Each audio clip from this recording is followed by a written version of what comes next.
Sababu hizi zinaweza zikampelekea mwanamke kutokwa na damu baada ya tendo la ndoa. Jambo ambalo kwanza ni kero kwake na linamtia wasiwasi kweli kweli.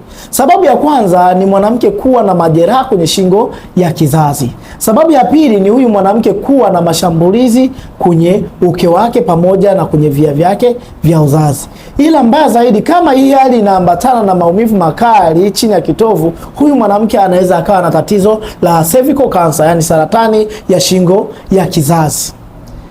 Ingawa kwa wanawake ambao wana changamoto ya hormonal imbalance inaweza ikawapelekea hadi kupata ukavu ukeni, na huu ukavu ukasababisha misuguano ambayo inaweza ikaleta michubuko na huyu mwanamke kutokwa na damu.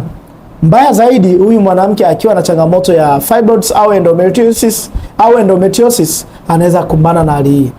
Mwanamke, hii hali si ya kuikalia kimya, maana kwa kufanya hivyo inaweza ikawa ni tatizo juu ya tatizo jingine. Chukua hatua, unaweza ukafika kituo chochote cha afya au ukanitafuta. Kumbuka, nipo kwa ajili ya kupatia matibabu pamoja na ushauri. Kokote uliko duniani, tiba zangu zitakufikia.